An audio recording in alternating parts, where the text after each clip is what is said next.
Hello, everybody. Welcome to Philosophy Video Lecture.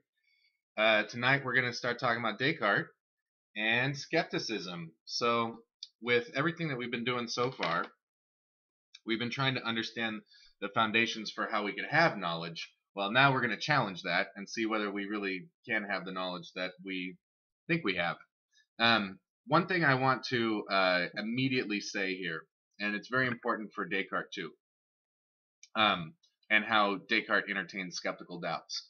When we are considering skepticism, it's not so much like there's two sides here, that there are the skeptics and the optimists, like there's like pessimists and optimists or something like that. It's not like it's the people who are idealistic versus the cynics or something like that. Skeptics are just like all the people who think we have knowledge. They are sincerely trying to pursue the truth. That's what's going on here. And a skeptic is just someone who thinks that the sincere standards for what it takes to know are such that we're not in a position to be able to have knowledge. So, in other words, skepticism usually comes from just our attempt to actually get at positive knowledge. It's the people who are optimistic about knowledge who are just like, I want to make sure that we've actually got it and it's not just wishful thinking, or it's not like I just think I know it and so let's go with that. Like, yeah, we've got knowledge, sure, why not? The people are like, I want to really make sure that I have knowledge. When they have attempted to do that, like following up on the kinds of theories we've been looking at with the Theaetetus and these contemporary models, they discover that what it would take in order for us to know might not be something that we're capable of. I like talking about this phrase of, I use this all the time, kind of our epistemic position. That's like, what are the resources we have available to ourselves in trying to gain knowledge? If our debate here with the Theaetetus and justified true belief and all the different versions of what it means to have an account, like these different theories of what knowledge is in its essence, are kind of like setting the bar of what it takes to know, then your epistemic position is like how you measure up, like how much height you've got in comparison with that sort of standard. So that's kind of what we're going to be putting our attention on now, is not what are the standards for knowledge, but how do we measure up to them. That's where we're going. So the reason why there's an important connection here for Descartes is that Descartes is not out to prove that we don't know anything. That's not his philosophical ambition. That's not his like thesis statement that he's trying to prove to us. He entertains skeptical doubts along the way, but it's not to try to convince us that we don't know anything. If anything, Descartes wants us to know lots of things, and he just wants to make sure that our knowledge is built on a firm foundation. So really, I can give you a lot of things of Descartes are pretty simple, actually. Like Descartes' core ideas are not very complicated, but the devil's in the details here. I find teaching Descartes to be fairly difficult sometimes because so much of it is about framing what he's saying rather than what his ideas are. There's only so many moving parts here for Descartes. It's not a super sophisticated theory. But each step that he makes has to be understood very, very carefully, and there's a lot of ways that we can misinterpret what's going on. So let me give you a basic model here of what Descartes is trying to do.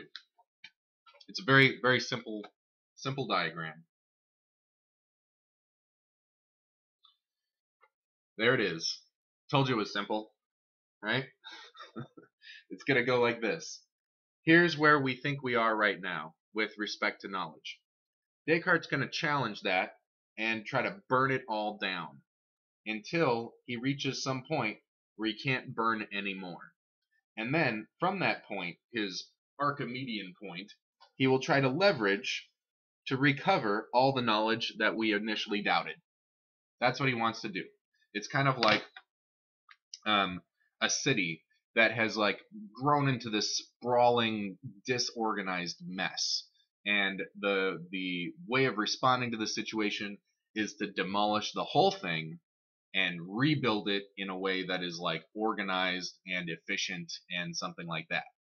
Or if you've got like a house with a really bad foundation that's going to collapse, you kind of have to tear it down, make a new foundation, and then build the house back on top, right? Or you could even maybe take the house off and demolish the foundation, replace it, and then like bring the house back and put it back on. That's kind of what Descartes wants to do. Another metaphor I like to give for this is kind of like if you want to see what's the most resilient forms of life, like drop an atom bomb on a planet and see what survives. That's kind of how Descartes uses skepticism. It's not that he necessarily even thinks that his skeptical doubts are rational or reasonable for someone to hold. In fact, he pretty explicitly says that they're not in a couple different places. But that's the next point here for talking about Descartes, is to recognize that when he brings up skeptical doubts, it's with a purpose. He's got a game plan here, and the game plan is not to try to convince us that we don't know anything. That's not his ambition. He wants us to have a whole bunch of knowledge. He's an optimist about what we can know, but what he's trying to discover is the basis for that knowledge. So we can, if we don't know what the foundation is for our knowledge, then we might start counting some things as knowledge that really aren't knowledge. That basically laying claim that we know something that we don't actually know. So that's a little bit of the basic game plan here. I've got to sneeze so bad. I'm going to pause the video. Do you guys have any other questions here before we move on? This is making sense pretty well?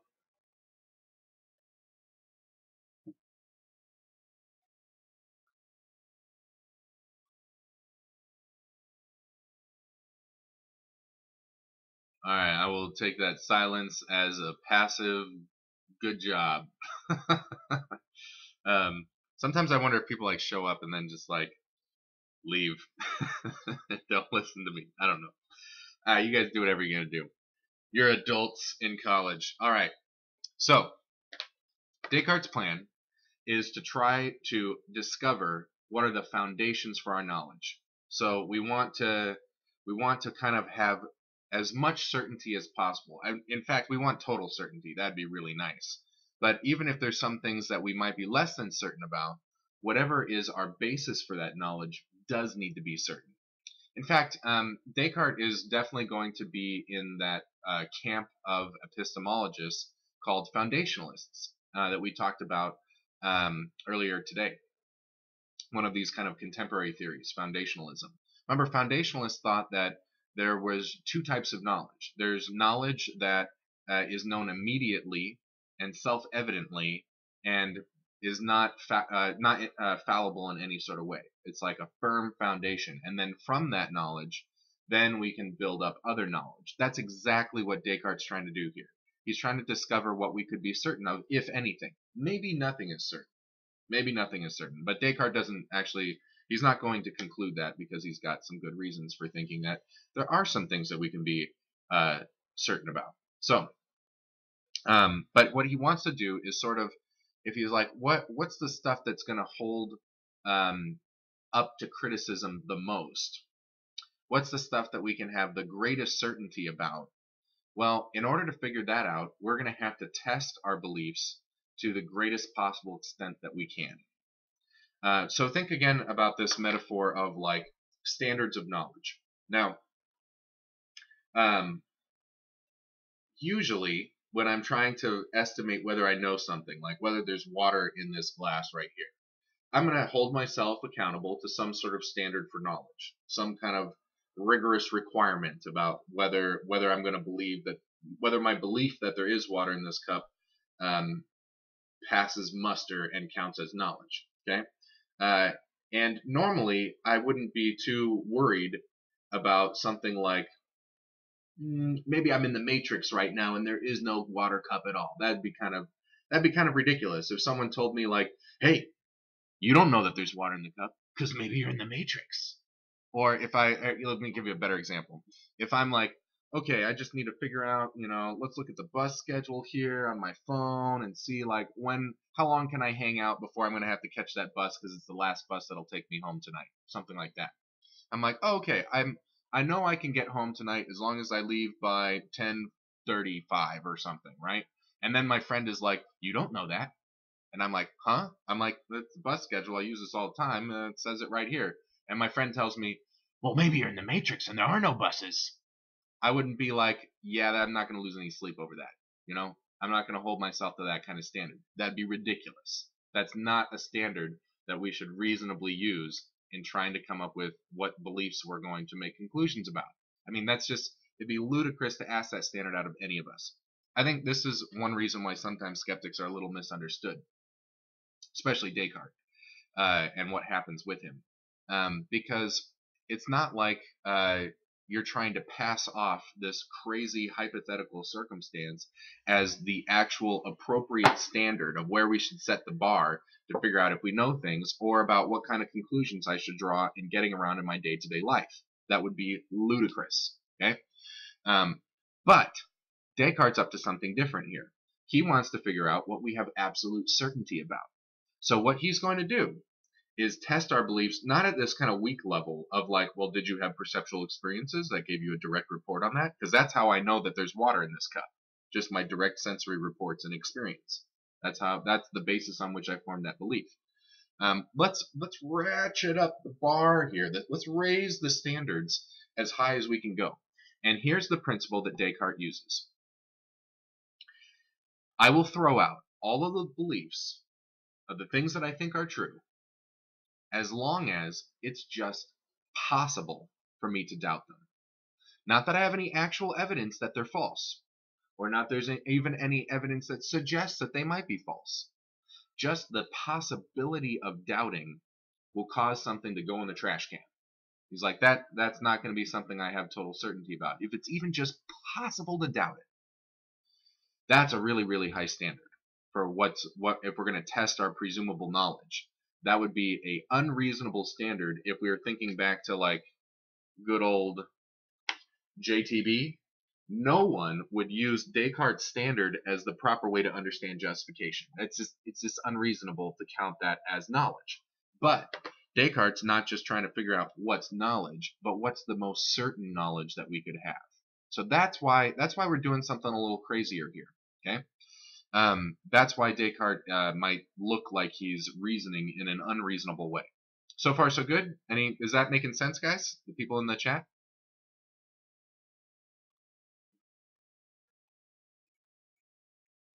Oh yeah, and actually, Lawrence, I was lying. This is just straight gin. That's what I drink every night when I'm lecturing to you guys.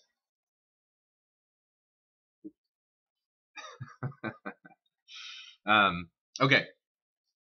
So, that's what Descartes' up to. He's holding all of his beliefs to the highest possible standard he could. This really, really ludicrous standard, but it's like that metaphor with the atom bomb. I'm gonna like put the most destructive force to bear that I can on this planet and see what survives. And whatever survives, man, that stuff is super resilient. So what kinds of things that I think I know are really going to withstand criticism? Well, this is the highest possible test I could subject them to. This is like radiation bathing kind of all of my beliefs, and we'll see what survives. But even with this kind of ridiculous standard, Descartes does need some more resources here to actually execute on his plan. Basically, the big next point here is that doubt doesn't come from nowhere. It's not like when Descartes' asking the question, is it possible for me to doubt this? He's just wondering, can I have the attitude of doubt connected with this object? It's not this kind of like imagining a mood sort of thing. He needs some basis from which to make a criticism. He has to show just the possibility that things are not the way that they seem to him to be. This connects with a general point I like to make, and this isn't limited to Descartes, but this is just to like philosophy in general. In fact, I think I might have mentioned it to you guys before at some point. But let's talk about it again. Sometimes I meet people, sometimes philosophers or people who are interested in philosophy, who kind of think that you can be a philosopher by just running around and shooting down everyone else's ideas, as if like you don't commit to anything, but you're going to undermine everyone else's commitments. In fact, sometimes I think people might get the wrong impression about what Socrates is up to, that this is his kind of like way of doing philosophies. He doesn't believe anything, but he shoots down everyone else who has all this confidence. In order to make a criticism of a position or to cast doubt on some belief or some idea, you always need to commit to some kind of positive claims to do that. Even in Descartes' case, even though he's not looking to cast actual doubt on his beliefs, but just the possibility of doubt, he's going to have to marshal certain possibilities. He's going to have to come up with certain possibilities that will cast those beliefs in the possibility of doubt, if that makes sense. So if I'm going to criticize something, I need to have some positive platform from which I levy my criticism. Like, it's kind of like I need a standpoint from which I can like take aim and shoot. I've always got to shoot from a position. I can't shoot from nowhere. I can't, I've got to be somewhere and then make the attack from there. That's how it works in rational debate. And the case with Descartes is no different. It's just that he's dealing with the possibility of doubt, so he doesn't have to make any claims about what is actually true. He just has to make claims about what could be possibly true, and if it was possible, then that would cast doubt on this possible belief. Making sense so far? All tracking this stuff with possibility? Okay. Anything else before I go further?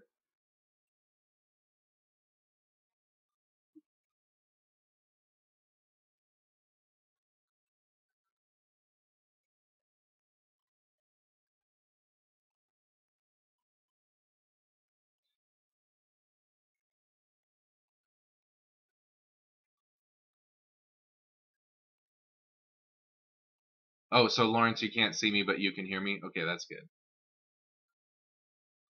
Okay. Huh. I think my internet's pretty good on this end.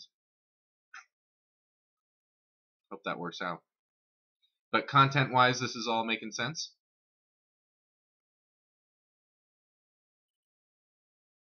Okay, cool. Maybe it is on my end then. If multiple, if more of you guys are having trouble, then well, I apologize for that. I'm pretty close to there's little router issues in our apartment, but this one seems fine. Anyway, okay, let's keep going. Okay, so Descartes wants to cast everything into doubt that he thinks he knows, like, or what he would normally take himself to know. He's going to try to cast doubt on all of it and see if anything can survive. The first attempt he makes to like have a platform from which he can cast doubt or the possibility of doubt on his beliefs is the idea of dreams. So he's used to making claims like that there is water in this cup, that I'm drinking water right now. But he knows that there are people who are so crazy in the brain that they have crazy hallucinations and think all sorts of things, that their head is a gourd or their whole body is made of glass, as he says. Such a pestilential bile infects their brain that they think they are made of glass or something like that. So, but then he's like, but that's crazy. I can't think of myself as really being insane. I don't have the qualities that other insane people have that are just totally loony and have these crazy hallucination episodes all the time. But he's like, but actually, you know what? There's something that's pretty close to being crazy, and that's dreaming. So maybe I'm dreaming. Sometimes I have dreams which are pretty realistic. I'm like, yeah, I'm pretty sure that I'm like actually awake right now and having these real experiences, and then I wake up and then I'm like, ah, crap. And I don't know if you're like me. I've had those dreams where I'm having a dream and then I'm dreaming that I wake up from the dream, but I'm still in a dream and I'm like going through my morning routine and going to work. And even I've had a dream where I gave a lecture and then I woke up and then I had to go and give that lecture again. It was really frustrating. So with that in mind, how do I know that I'm not still in a dream right now? So that everything that's going on is not really real, but I still have all the same sensory experiences that I, normally do. That could cast some doubt on a lot of my beliefs. Right there, boom, most of the external world is gone. Everything that I know based on my senses, by talking about the possibility that I'm still asleep and dreaming right now, that destroys all that knowledge. That just like pulled the carpet out from all of that stuff. But Descartes' not done with it. This is basically the whole Matrix case. Yeah, Inception is a good reference here, but I think Matrix is even better. That's kind of a classic case where like everyone is deluded in thinking that they're in the real world, but they're really not. The Matrix is kind of like a cross between Plato's cave and Descartes. In many ways, it's like the same sort of thing. That's the major philosophical sources that are going on. Okay, so just the possibility that I'm in a dream allows me to have the possibility of doubt about a lot of my beliefs, like that I have hands, that there's water in my cup, that there's a tree out there. Like tons of stuff just got undermined. Okay, so most of our beliefs have died, but not all of them. A lot of them are still around, and this is why Descartes needs to up the ante a little bit. There's some things that I seem to know not on the basis of sensory experience. This is a theme that we're going to talk about a couple times throughout the quarter. For instance,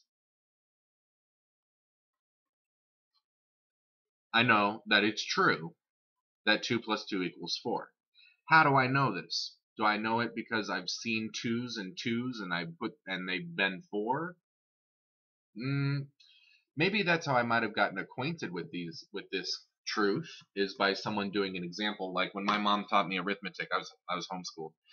When my mom taught me arithmetic, she used like coins on the table, and she's like had the pennies, and she had, here's 2 pennies and here's 2 pennies, count them, and then like move them together and count them again, and there's 4 pennies. So I had some experiences, some sensory experiences that got me in touch with these mathematical relationships. But what is really my evidence that 2 + 2 = 4?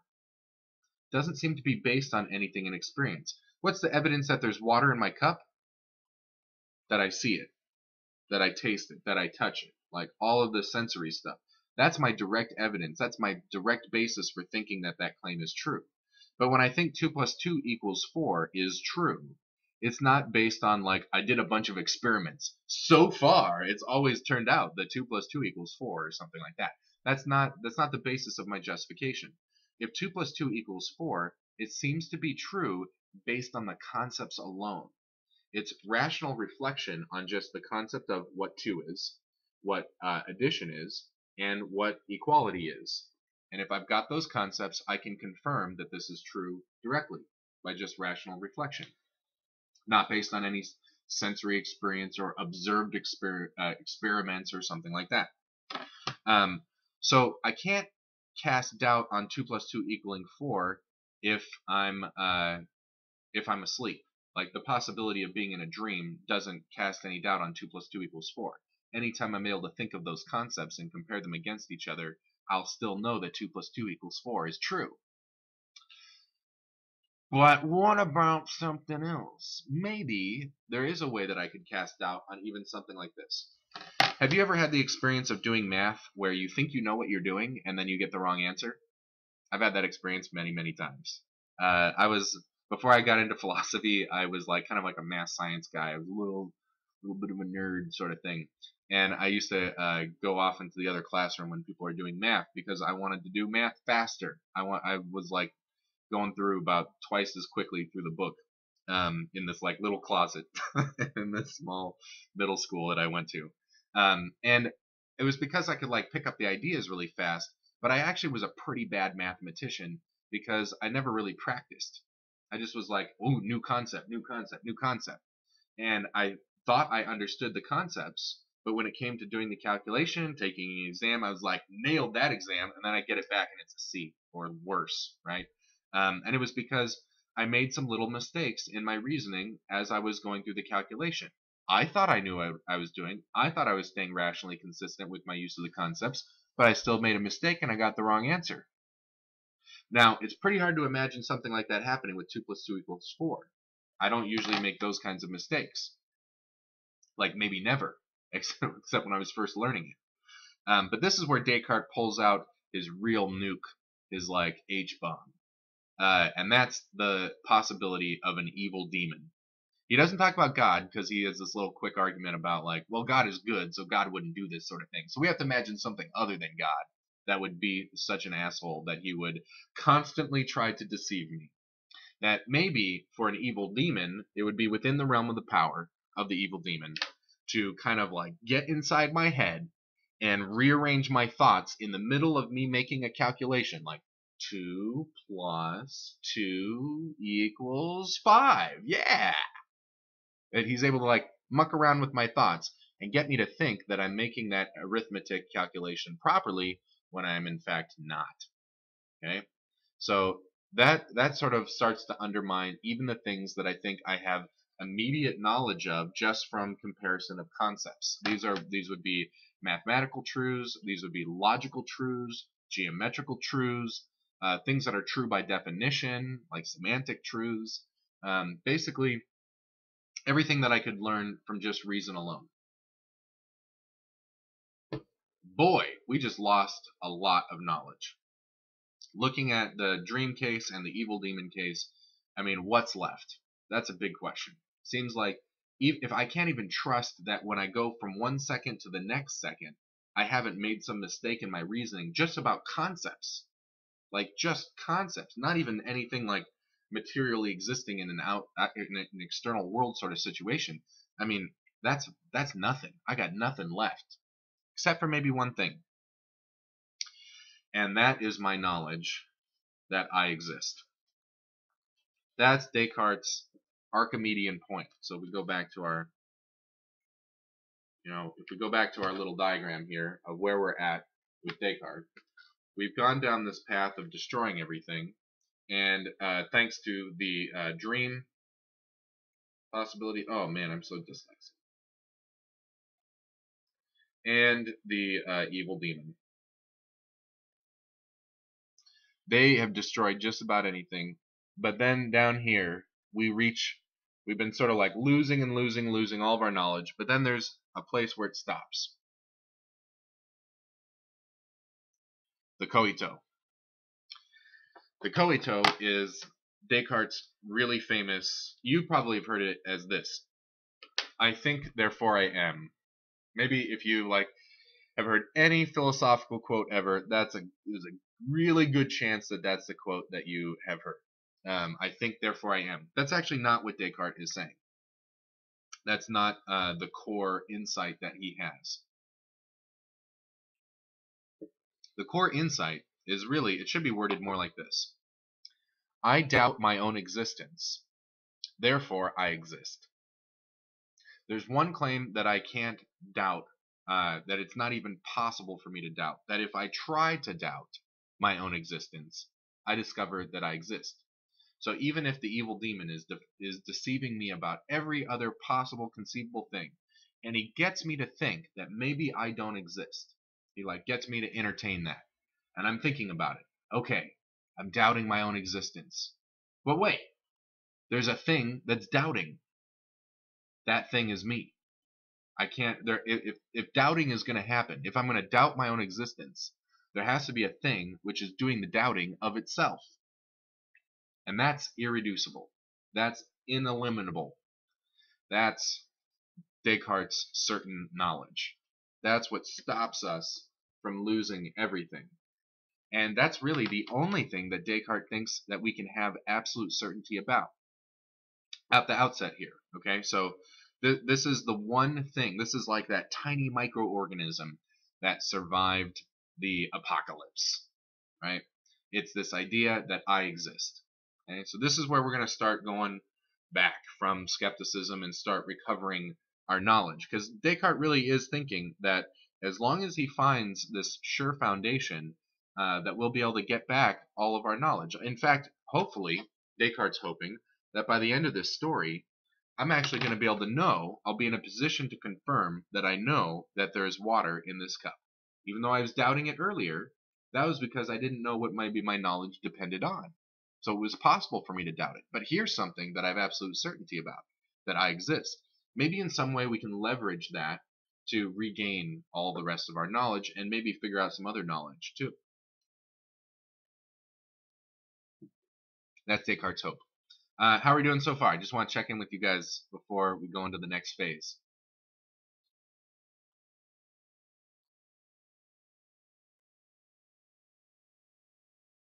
Cool. Still having the frozen video stuff, huh? Yeah. Dang. I hope it's not too awkward of a face I'm making.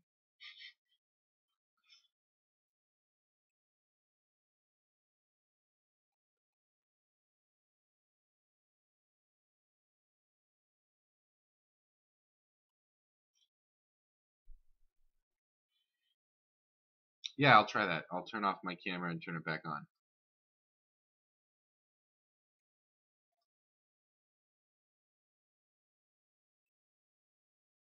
That help?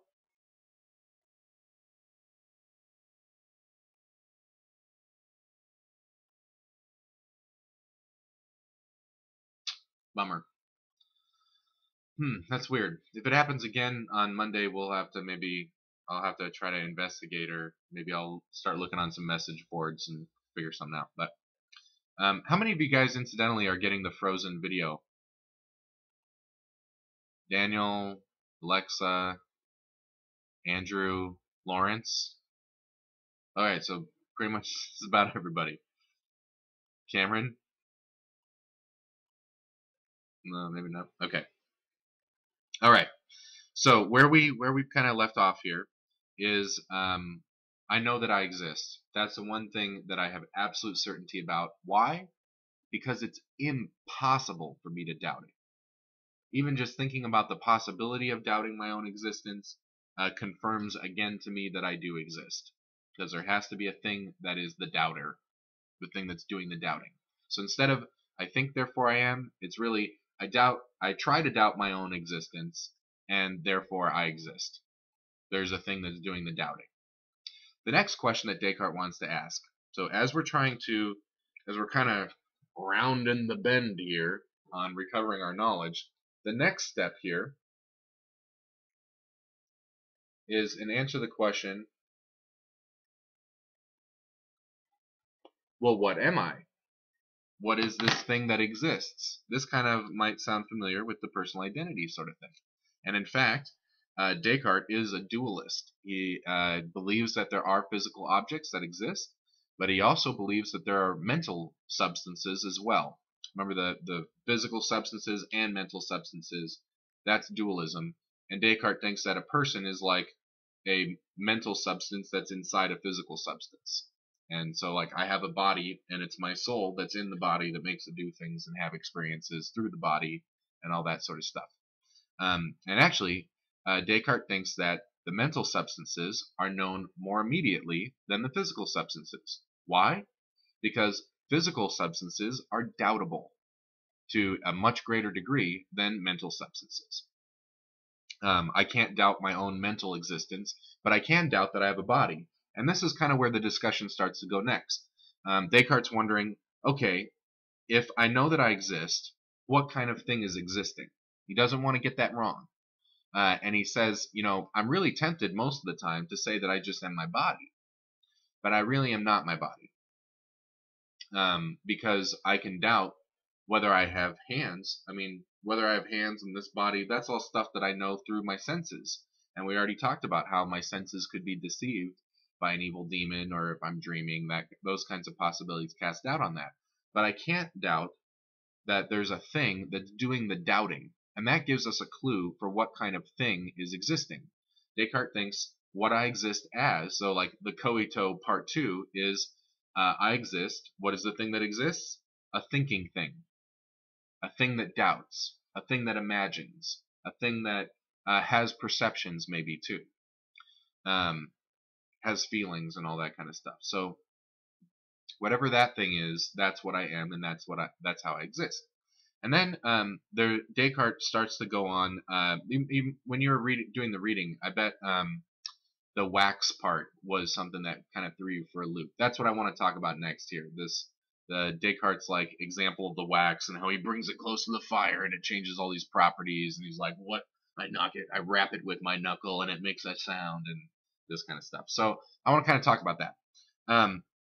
What Descartes' up to with this wax example is he's kind of speaking, I think somewhat dramatically, to a pretend audience. And in fact, actually, this is a good time I was going to talk about this sooner or later. So let's do it right now.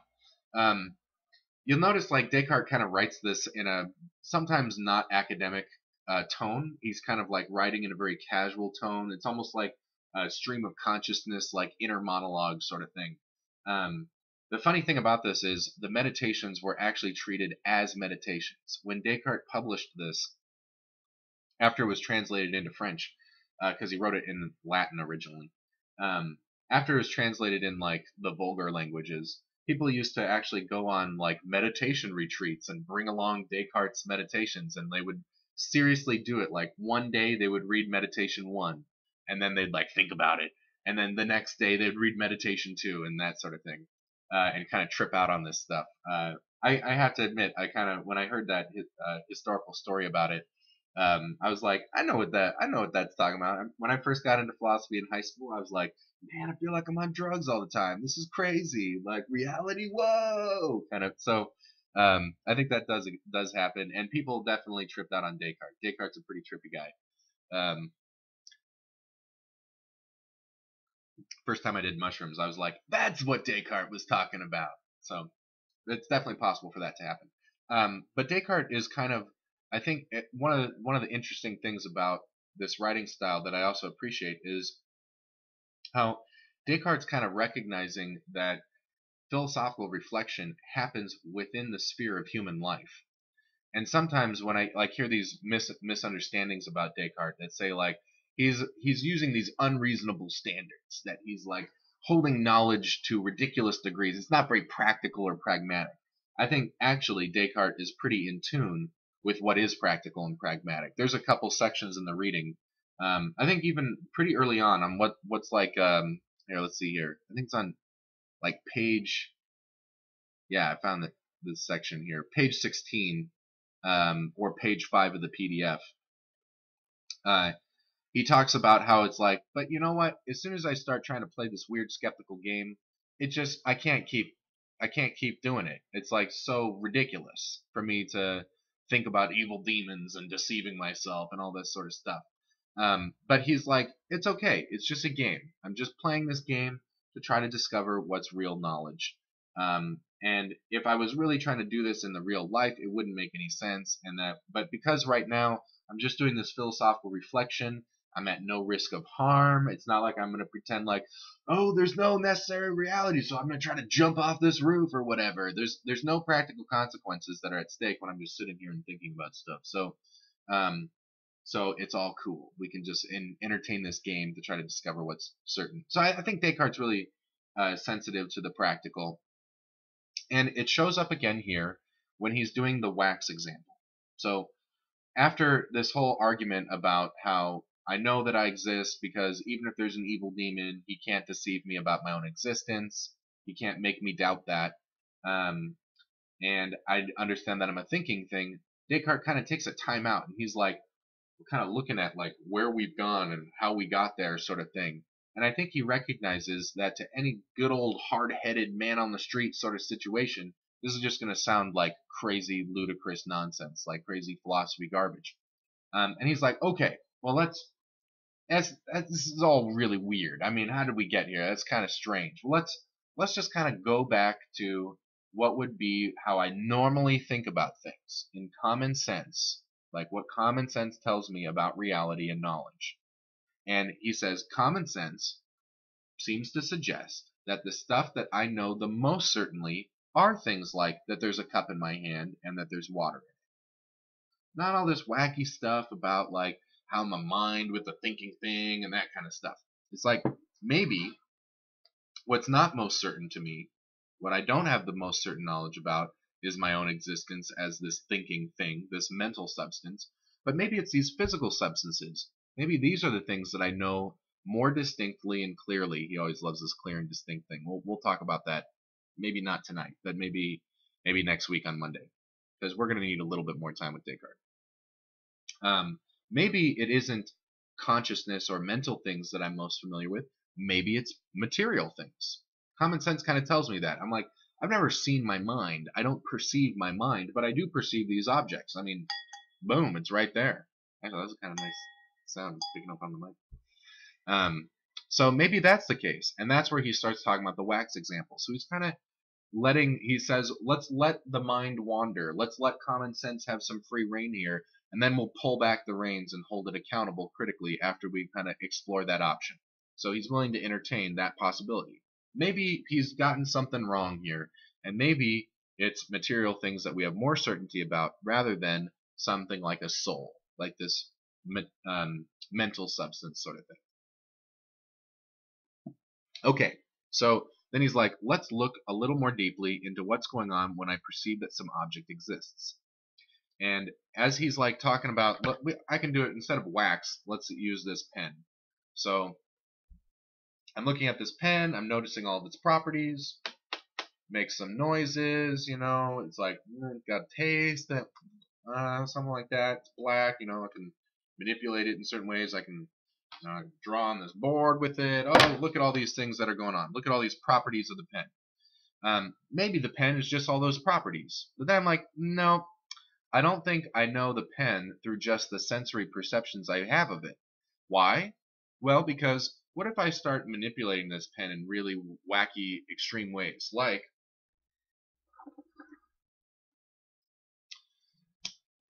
I start lighting it on fire and melting the pen down. I'm not going to actually do this because I don't, you know, that's not safe, kids. Don't do this at home.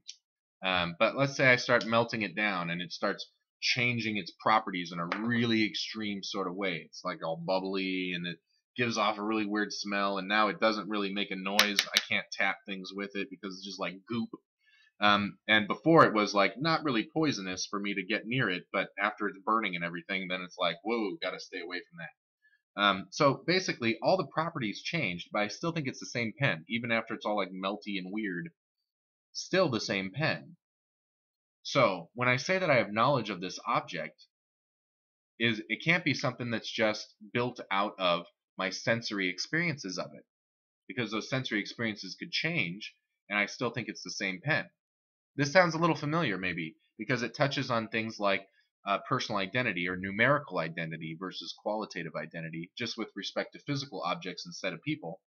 And it also might ring bells for you, this whole wax reflection, because it's very similar to what Plato is arguing in the Theaetetus when we are making the transition from the perception theory to the true judgment theory. Remember, they're talking about the senses and the Trojan horse full of sensations, and how when I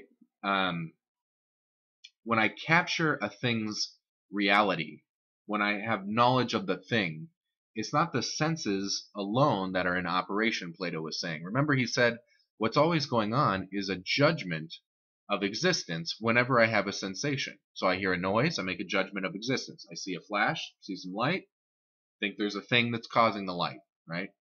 And when they talked about it in Plato, they were like, well, that's not coming from the senses, because this is something that's common to all the senses, but the senses don't talk to each other. They're not commensurate with each other. So it must be the soul that's grasping these things in and of itself. And that's exactly Descartes' answer here too. He says, it's reason alone that's making the judgment of existence, not the senses. So it's my reasoning faculty, the thinking thing, the soul. That's all he really means. It's just the mind. Soul means mind. The thinking thing. That's what's responsible for my perception of objects. It's kind of an interesting idea. Because it's my intellect that's possible for perception, this means that it isn't like the senses are able to give me greater certainty than the fact that I'm a thinking thing. That's what it comes back down to for Descartes here, about why my own existence is more certain than my knowledge of physical objects. Okay? If it was just the senses, well, the senses can be deceived, as we already talked about with the evil demon. So those I can cast doubt on. But that I'm making a judgment of existence, that I'm having this thought, that if I have a real perception, there's got to be a thing that's having the perception, that's beyond doubt. I can doubt that the perception is accurate, but if there's a perception happening, even if it's a misperception, even if it's a deception perception, there still is a thing that's being deceived, or a thing that's having the perception.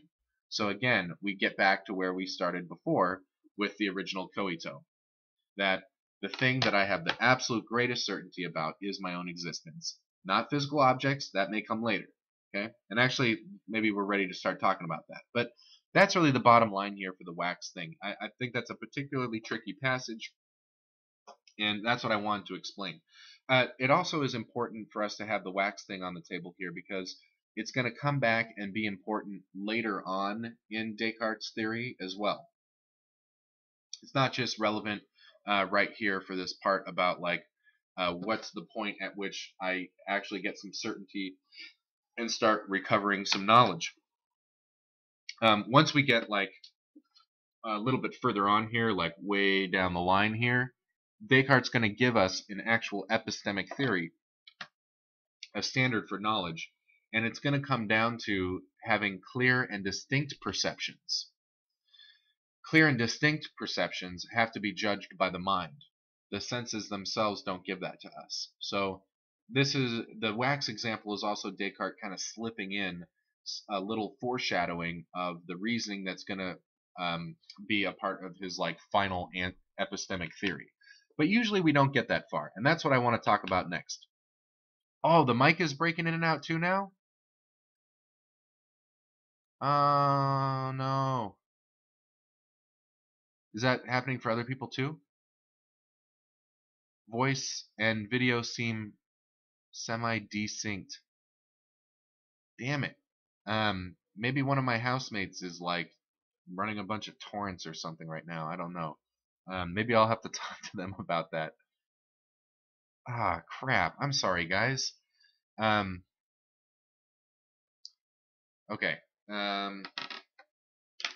Maybe you guys can just watch the end of the lecture on YouTube. I'll type that in too.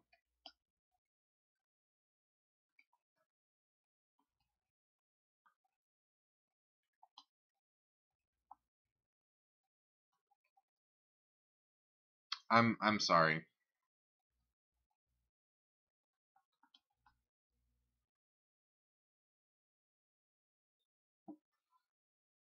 Okay, I'm gonna keep going with the lecture. So, like I just said, most of the time, when now philosophers go back and look at Descartes, we don't usually get to this part of the story where he starts giving his own theory about clear and distinct perceptions as like a standard for knowledge and stuff like that.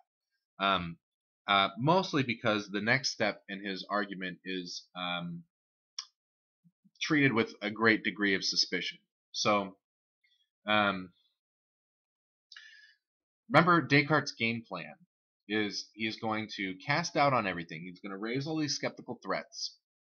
Then he's going to find something that he has certainty about, namely his own existence. And then slowly from that Archimedean point, we're going to build back out, like just like foundationalism, like we talked about this morning. We're going to build on the basis of that immediate knowledge. We're going to learn other things and slowly recover our knowledge. At this stage of the story, we know that we exist. We know we exist as a thinking thing. And the next step is to say, well, I know that I have thoughts and beliefs and perceptions, at least seeming perceptions. Whether they're accurate or not, I don't know yet. But I definitely have the experiences, the sensory experiences. I get to know that. We were talking about the transparency of experience this morning. Remember how I was saying most foundationalists think that the stuff that we can have immediate self-evidential knowledge about is the content and character of our own inner experiences and consciousness? Descartes definitely thinks that. There's a passage where he's like, how can anyone doubt that at least they're having the seeming impression of a pen in their hand right now? Now, actually, some people have cast doubt on that. Some philosophers have doubted that too. Descartes is not one of them, though, and he thinks we can get that knowledge. So, what we know what we are, we're a thinking thing, and then we get our thoughts and experiences and feelings and all those good things. So we recovered that. But then we run into a block here. How do we get past that? How am I supposed to know, basically, that the perceptions I'm having, so I'm having these sensory perceptions right now, how do I know that my sense perceptions actually line up with what's really going on in reality? What's going to ensure that that's going to sync up? Even if I have this certainty about my own existence, I can't doubt that I have experiences, that I'm a thinking thing that has these experiences. Can't doubt all that. But it seems like I'm not going to be able to get over and learn anything else. On what basis do I know that reality corresponds with what my perceptions are telling me? It's pretty difficult. In order to get that knowledge back, Descartes makes the claim that God exists. This is where God gets into the picture. And Descartes is, let's talk about Descartes and God a little bit. And this might be where we kind of close off the lecture tonight. In short, when I was saying about like what contemporary philosophers think about Descartes, they're very impressed with the skeptical threats. I mean, the problem of skepticism. I'm going to give you guys an argument on Monday that's like the contemporary version of Cartesian skepticism, as we call it now. You pronounce Descartes, Descartes, and then if you're talking about something that's Descartes-ish, that's where you get the idea of Cartesian, or that phrase. So Cartesian dualism is like the philosophical metaphysical theory that Descartes has about there being minds and bodies, that kind of stuff. So the Cartesian skepticism, though, I'll give you an updated version of it next week. But the reason that Descartes posits God is that God is the kind of being who could ensure that what's happening with my sensations is synced up with how the world is. And not only does he have this power, but that I can trust him to actually exercise that power. Descartes' argument in a nutshell. First, he has to prove to us that we can know that God exists. That's a real big task right there. That's a monumental task. And Descartes' arguments for how we can know that God exists, that's what people are largely skeptical of today. Even not just like atheistic philosophers, but the most famous philosopher to criticize these God proofs, these proofs for God existence, is actually Immanuel Kant, who's a hardcore Lutheran. So he's actually the one who really put Descartes in his place. And that legacy still lasts to today. And most people don't buy the arguments for God. We will talk about them. I'm not going to talk about them right now, but I do want to talk about Descartes' plan with this. So after he's able to prove to us that we can know that God exists, that's going to be the next thing. That's the next one on the list.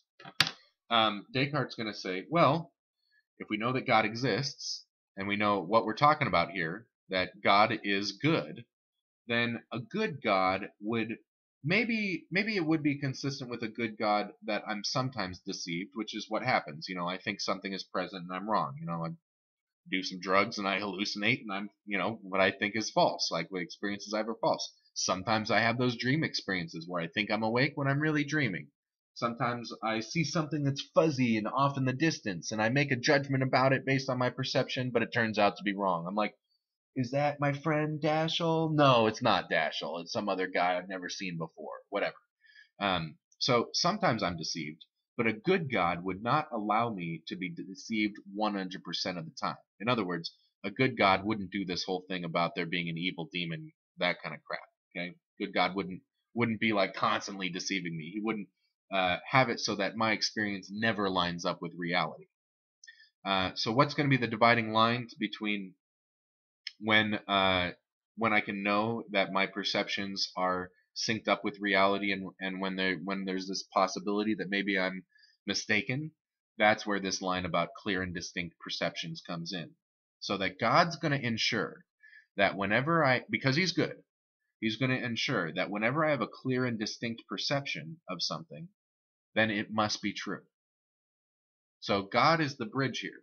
There are some other philosophers around this time. A Scottish common sense philosopher also had a very similar sort of theory here. He was still worried about these same kind of skeptical threats that Descartes has, and he again uses God as the thing to ensure that there's a correspondence between what my subjective experiential conscious perception is and how the world is. To use that picture we had on the board, we had the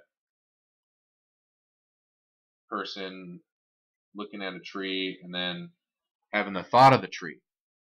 This is classic correspondence theory of truth. The idea here is that my beliefs are true in as much as they correspond with reality.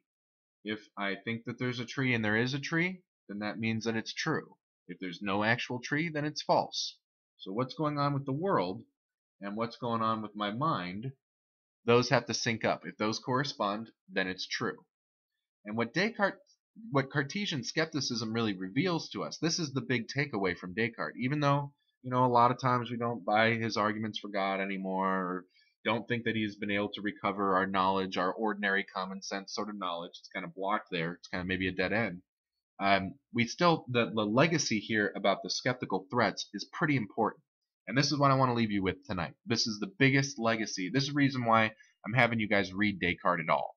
Like, the main point here is that Cartesian skepticism shows us that we don't have access in perception or experience to this correspondence relation.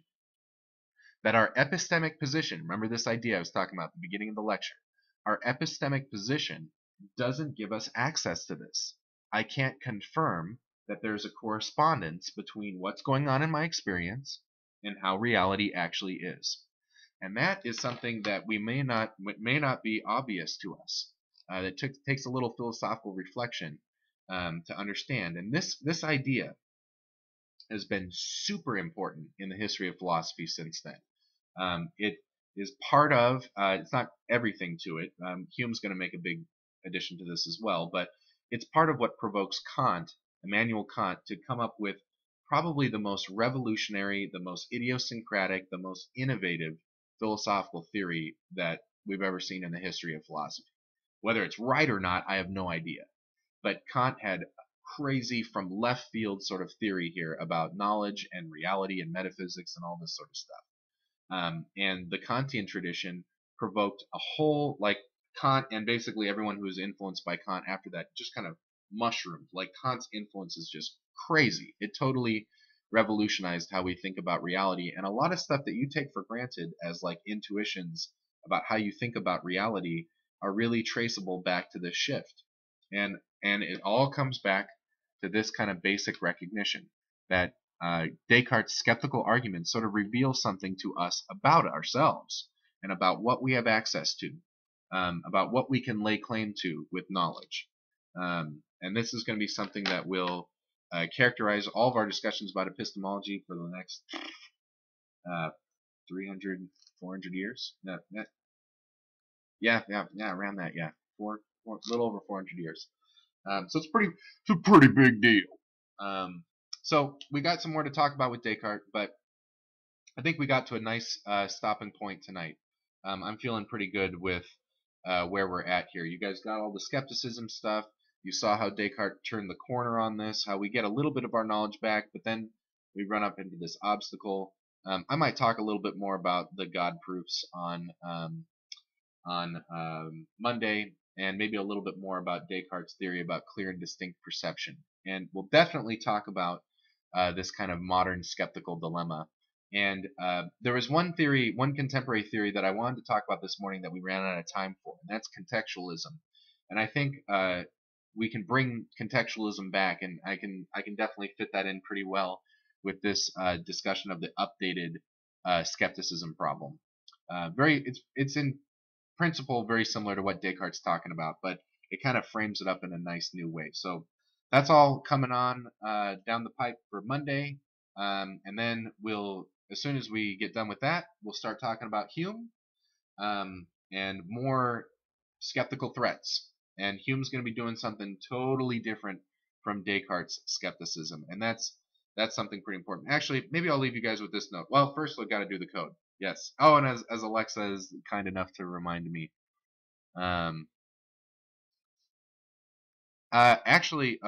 just okay. Maybe I'll talk to you about that after the lecture, after I stop recording Alexa. But let's see. How about as a code word tonight? Let's go red pill. How about that? Yep, red pill. That's the code word tonight. Oh man, I totally lost track of what I was going to say. Nuts.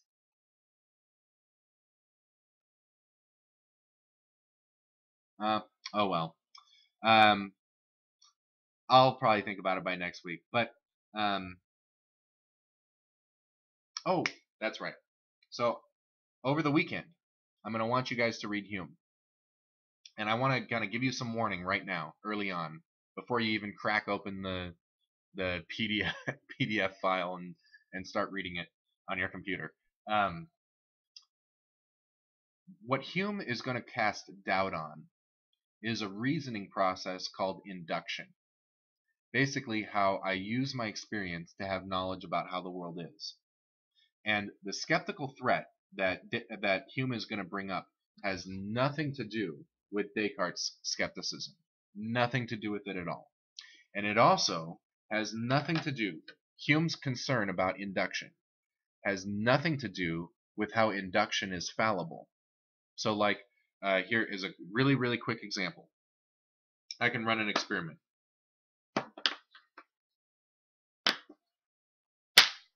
Run a bunch of experiments. Every time I drop the pen, it falls to the ground. Gravity, boom, proved it. Now, is that infallible? Well, no. I mean, when I run experiments and I notice patterns of what's going on in reality based on those experiments, it's always possible that some new experiment in the future will show me that my hypothesis about what's going on with reality, what the natural laws are, it could be controverted. This has happened numerous times in the history of science, where we made generalized hypotheses and then found out that they weren't exactly true, or that they had exception cases, or they need to be updated, or we're thinking about it the wrong sort of way. Physics is probably the most notorious arena where these things have happened. Where like maybe our fundamental picture of how reality is set up, how physical reality is set up, has been overturned as we discover new things and are able to observe more things about what's going on in reality. Hume's problem is not about the fallibility of that kind of inductive reasoning. Hume's skepticism, the problem of induction that Hume's going to talk about, is more about whether induction is rational. Can it be rationally defended at all? Or is it just a kind of arbitrary, irrational type of reasoning? That's going to be the Humean problem. And so it's going to be a little bit more complicated than just inductive reasoning is fallible. Okay, so keep that in mind as you read it, and be listening for what that extra special skepticism is. How Hume is worried about induction being irrational, and I'll explain the rest of it in my lecture as best I can. So that's all for this lecture. I'll see you guys on Monday.